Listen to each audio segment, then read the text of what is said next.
নমস্কার বন্ধুরা, কেমন আছো? তোমাদের সবাইকে আমার চ্যানেলে স্বাগত জানাই। আজকে আমি তোমাদের জন্য নিয়ে এসেছি model activity task English class 5। আমি তোমাদের আজকে এই ক্লাস 5-এর ইংলিশে অল পার্ট একসাথে সলিউশন করে রাখবো। তো ভিডিওটা শুরু করার আগে একটা ছোট্ট রিকোয়েস্ট, আমার চ্যানেলে প্রথমবার এলে আমার চ্যানেলটাকে সাবস্ক্রাইব করবে, পাশে থাকা বেল আইকনে ক্লিক করবে, যাতে আমার দেওয়া ভিডিওর সব নোটিফিকেশন সবার আগে তোমাদের কাছে পৌঁছে যায়। তো ভিডিওটা শুরু করা যায়। Model activity task English class 5 lesson 5 my school days. তোমাদের এটা লেসন 5-এর মাই স্কুল ডেজ থেকে নেওয়া হয়েছে। এবার এখানে পড়তে হবে, তারপরে অ্যান্সারগুলো পড়তে হবে। Read the passage carefully and answer the questions that follow. এখানে তোমাকে প্যারাটা পড়তে হবে, পড়ে নিচে যে কোশ্চেনগুলো দেওয়া আছে অ্যাক্টিভিটিগুলো সেগুলো কমপ্লিট করতে হবে। আমি পড়ছি। I was not very good at sports. আমি খেলাধুলায় খুব ভালো ছিলাম না। But I could draw very well. কিন্তু আমি খুব সুন্দর ছবি আঁকতে পারতাম। অ্যাজ এ রেজাল্ট, তার প্রমাণ হিসাবে, I become the favourite of our drawing teachers Ashubabu. সেই জন্য আমি আমাদের অঙ্কনের শিক্ষক আশুবাবুর খুব প্রিয় হয়ে উঠেছিলাম। He was given the charge of decorating the hall for the annual prize distribution ceremony. সেই জন্য তিনি বার্ষিক পুরস্কার বিতরণী অনুষ্ঠানে আয়োজন করতে আমাকে বলতেন। He also conduct an event called music drawing. তিনি এই অনুষ্ঠানটা পরিচালনা করতে চাইতেন সবসময় সঙ্গীতের মাধ্যমে, সঙ্গীত ও অঙ্কনের মাধ্যমে। ফর দিস ইভেন্ট, এই ইভেন্টের জন্য, অনুষ্ঠানের জন্য, there would be a blackboard and coloured chalks on at table. এই অনুষ্ঠানটির জন্য একটা ব্ল্যাকবোর্ড এবং কিছু রঙিন চক টেবিলের উপর রাখত। A student would sing a song, একজন ছাত্র গান করত। And another student draw a picture on the blackboard, এবং অন্য স্টুডেন্ট সেই গানের সঙ্গে সঙ্গে ব্ল্যাকবোর্ডে ছবি আঁকত। Trying to capture in lines and colours the essence of song, সেই গানের লাইন অনুযায়ী ছবিতে রং করার চেষ্টা করত। ইন দিস ওয়ে, এই জন্য, through many such happy and memorable episode, সেই জন্য আমার সেই দিনগুলো খুবই স্মৃতিপূর্ণ ও খুব অনুভবপূর্ণ সুন্দর দিন ছিল। I spent 6 years of my school life. সেখানে আমি আমার স্কুলে 6টা জীবন কাটিয়েছি। Activity 1, tick the correct alternatives. এখানে দেওয়া আছে বিভিন্ন কোশ্চেনগুলো যে দেওয়া আছে, সেখানে অনেকগুলো অপশান দেওয়া আছে, তার মধ্যে যেটা সঠিক অ্যান্সার হবে সেটা তোমাদের করতে হবে। A, Ashubabu was the music teacher, English teacher, drawing teacher. Ashubabu কী ছিল? গানের শিক্ষক, ইংলিশের শিক্ষক আর ড্রয়িং টিচার। কিসের ছিল? Drawing teacher. আমি এখানে তোমাদের আন্ডারলাইন করেছি, দেখো তোমরা প্রথমেই পড়েছিলে। এই দেখো, ড্রয়িং টিচার আশুবাবু, এখানে কী হবে? Drawing teacher. B, the writer could draw well, play well, sing well. লেখক কী করতে ভালো পারতেন? আমি এখানে প্রথমে পড়েছি, দেখো ড্র ভেরি ওয়েল, তাহলে কী হবে এখানে? The writer could draw well.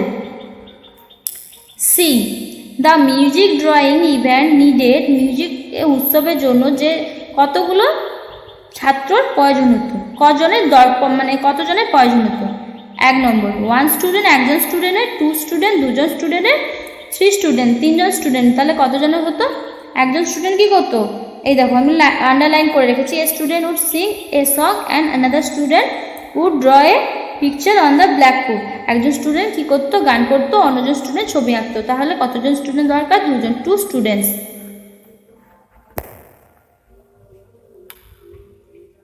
Answer the following question in a complete sentence in about 10-15 ওয়ার্ডস। তোমাদের এখানে বলেছে যে এই প্রশ্নগুলোর উত্তর দাও 10-15টা বাক্যে। একে দেখে, why did the writer become favourite of Ashubabu? কেন লেখক আশুবাবুর খুব প্রিয় হয়ে উঠেছিলেন? As the writer could draw very well, writer কী করতো? খুব ভালো ছবি আঁকতো। He become favourite of Ashubabu, সেই জন্য তিনি কী করেছিলেন? তিনি আশুবাবুর খুব প্রিয় হয়ে উঠেছিলেন। বিয়ের দাগ, how long did the writer spend his life in the school? কতগুলো বছর কাটিয়েছিল লেখক তার স্কুল জীবনে? The writer spend 6 years of his life in the school. লেখক তার স্কুল জীবনে 6টা বছর কাটিয়েছিল। C, which charge was given to Ashubabu? Ashubabu কোন দায়িত্ব দিতেন? Ashubabu was given the charge of decorating the hall for the annual prize distribution ceremony. তো অ্যানুয়াল প্রাইজের ডিস্ট্রিবিউশনের সেরিমনির দায়িত্ব দিতেন, মানে বার্ষিক অনুষ্ঠানে পুরস্কার বিতরণী সভার আয়োজনের ডেকোরেশন করা মানে আয়োজন করার দায়িত্ব দিতেন। Activity 3. Fill in the blanks with the words given in the list below. 1 road is given extra. তোমাদের জন্য এক্সট্রা একটা বেশি দেওয়া আছে, বাকি এই যে এখানে বক্সের মধ্যে কিছু দিয়ে দিয়েছে, কিছু ওয়ার্ড, সেই ওয়ার্ডগুলো বসে এখানে এটা কমপ্লিট করতে হবে। তো প্রথমেরটা একের দাগ, our Darjeeling tour watch truly a experience dash আছে। তো এখানে কীভাবে মেমোরেবল, মানে আমাদের দার্জিলিং ট্যুর ছিল খুবই স্মৃতিমূলক সুন্দর একটা অনুভব। B, the boy is trying to dash the bird with a net.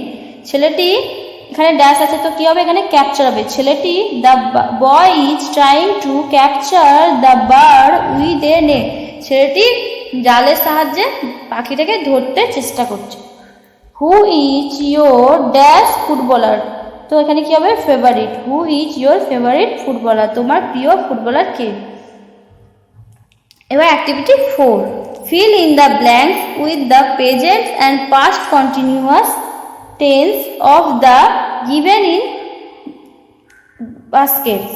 তো এখানে বাস্কেটের মধ্য থেকে তোমাদের এখানে যে পাশাপাশি দিয়েছে সেখান থেকে তোমাদের বেছে দিয়ে কি করতে হবে, এখানে লিখতে হবে। তোমাদের এখানে টেন্সের প্রেজেন্ট টেন্স এবং প্রেজেন্ট কন্টিনিউয়াস টেন্স ও পাস্ট কন্টিনিউয়াস টেন্সে করতে হবে। একের দাগ, the little children dash play in the ground. তো ছোট ছেলেগুলো, চাইল্ড হলে একটা শিশু হতো, চিলড্রেন আছে মানে কি অনেকগুলো শিশু। তো এখানে কি হবে, the little children are playing in the ground. ছোট ছোট ছেলেগুলো মাঠের মধ্যে খেলা করছে। এখানে বলেনি কিন্তু যে কবে করছে, এখানে খেলা করছে বলেছে। B, it dash rain well night yesterday. কাল সারা ধরে খুব বৃষ্টি হচ্ছে। তো কী হবে, it was raining all night yesterday. এটা কি পাস্ট টেন্স, মানে কি কালকে হয়েছিল, তো পাস্ট কন্টিনিউয়াস টেন্স হবে এটা, তাই জন্য ওয়াচ হয়েছে। কাল সারা ধরে খুব বৃষ্টি হয়েছিল। C, the divorced are chanting dash, chant আছে এখানে, আমি চান্টিং করেছি। এটা ডিভোর্সটা মানে কি, ডিভোর্সড হচ্ছে মানে অনেক ভক্তরা। A prayer in the temple, মানে একটা মন্দিরে অনেক ভক্ত থাকে। তো কি হবে, are chanting a prayer in the temple, এটা হবে, মানে অনেকেই সেখানে প্রে করতে যায়। Model activity task English class 5, আমি তোমাদের পার্ট 2 করাচ্ছি এবার। Read the passage and answer the question that follow. তোমরা এটা পড়বে আর কোশ্চেন করবে, কোশ্চেনগুলো অ্যান্সার দেবে। Out of all the climbers on the expedition, মানে পর্বতারোহীরা যারা সব অভিযানে বেরিয়েছিল, only 4 would get a chance to make an attempt to reach the submit. তাদের মধ্যে 4 জন সুযোগ পাবে পর্বতের সর্বোচ্চ সীমানায়, সর্বোচ্চ চূড়ায় পৌঁছানো। Hunt the team leader, hunt ছিল team leader, select 2 teams of climbers, মানে তারা হান্ট যে টিম লিডার ছিল তিনি 2টো টিম সিলেক্ট করলো পর্বতে অভিযানের জন্য। The first team including Tom Bartland and Charles Evans. তো প্রথমে ছিল কে, প্রথম টিমে ছিল টম বার্টল্যান্ড এবং চার্লস ইভেন্টস। আর will Edmund Hillary and Tenzing Norgay made up the second team, এবং এডমন্ড হিলারি এবং টেনজিং নরগে ছিল দ্বিতীয় দলে। এখান থেকে পড়ার পর এখানে কোশ্চেনগুলো দিচ্ছে, আমাকে সেগুলো সলভ করতে হবে। Activity 1, write T for true, and F for false statements in the given space। তো এখানে কোনটা ঠিক কোনটা ভুল সেটা করতে হবে। একের দাগ, Hillary was in the first team of climbers. তো হিলারি কি প্রথম টিমের ছিল না, হিলারি প্রথম টিমে ছিল না। প্রথম টিমে কে কে ছিল? প্রথম টিমে ছিল বটলার অ্যান্ড চার্লস ইভেন্টস। তো কি হবে? প্রথম টিমে ছিল না, তো এটা কি হবে? False. B, Hunt was the leader of the team. তো হান্ট কি টিমের লিডার ছিল? আমরা এখানে পড়ছি হান্ট দ্য টিম লিডার। তো হান্ট কি হবে? Team leader. এটা কি হবে? True. C, Tenzing Norgay was in the second team. আমরা এখানে পড়েছি টেনজিং নরগে সেকেন্ড টিমে ছিল, তো এটা কি হবে? ট্রু হবে। Activity 2, rearrange the words to make sentence. এইখানে যে ওয়ার্ডগুলো দেওয়া আছে সেগুলোকে সাজিয়ে একটা বাক্য তৈরি করতে হবে। প্রথমটা দেখ, the story was very interesting. এখানে কি আছে? Was very story interesting the.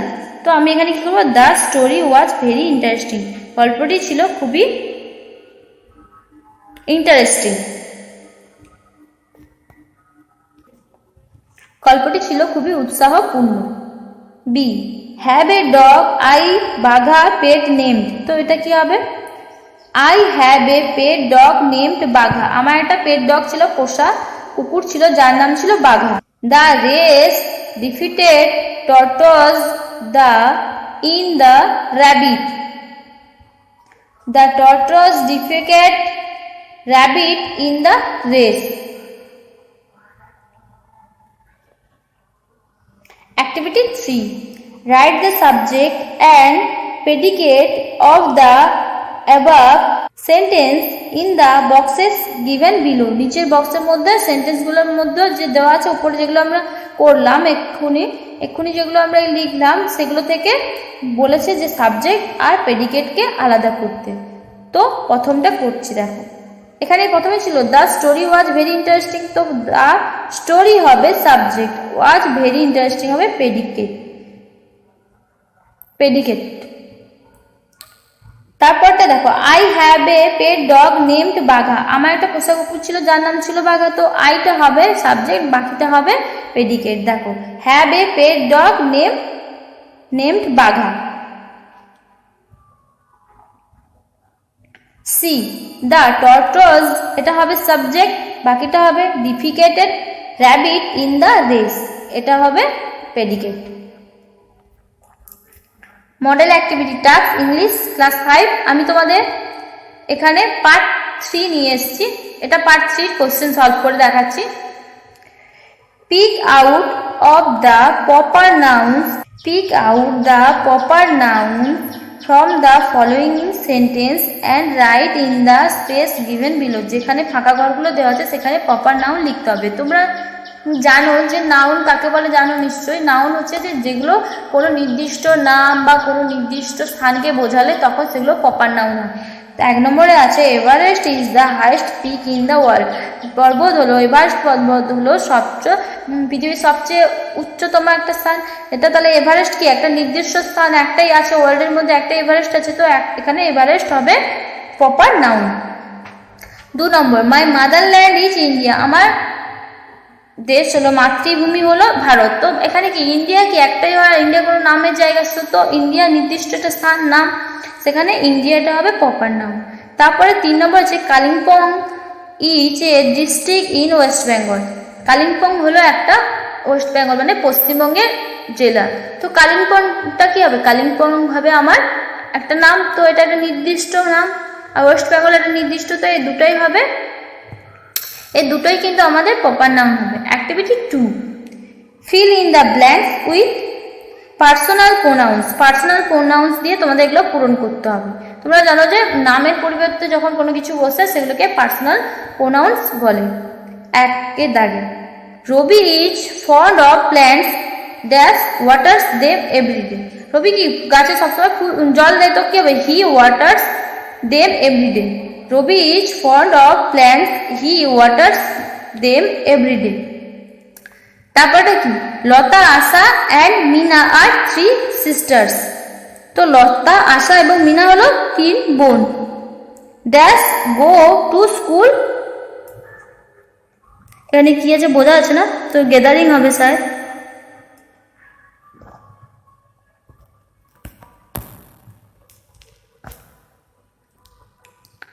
Go to school gather, তো এখানে কি হবে, তারা 3 বোন প্রত্যেকদিন স্কুলে যেত, কি হবে, they go to school gather.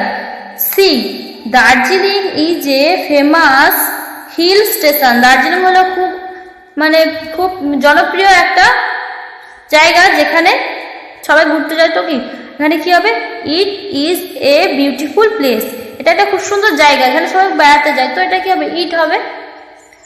I live with my grand parents, আমি আমার ঠাকুরদা ঠাকুমার সাথে বাস করি। আই লাভ দ্যাশ ভেরি মাচ, তো কি হবে, আমি তাদের খুব ভালোবাসি। I love them very much, আমি তাদের খুব ভালোবাসি। Activity 3, read section of lessons 3 from Wings. Now write give sentence about a place in India that you have visited or read about. তো তোমরা এখানে এই প্যারা থেকে এটা পড়ে লিখতে পারো, অথবা তোমরা যেখানে ইন্ডিয়ার ভারতের যেখানে ঘুরতে গেছো সেই সম্পর্কেও লিখতে পারো। তো আমি এখানে একটা লিখেছি, সেটা তোমরাও লিখতে পারো বা অন্য কিছুও করতে পারো। Last summer visited one of the most famous historical place in Kolkata, শেষ গরমের ছুটিতে কলকাতার সবথেকে ঐতিহাসিক একটা সুন্দর জায়গা ভিক্টোরিয়াল মেমোরিয়াল, যেটা কলকাতাতে অবস্থান করছে, সেখানে বেড়াতে গিয়েছিলাম। Victoria Memorial established in 1906 by the Prince of Wales, ওয়েলসের মাধ্যমে 1906 সালে এই ভিক্টোরিয়াল মেমোরিয়ালটা গড়ে উঠেছিল।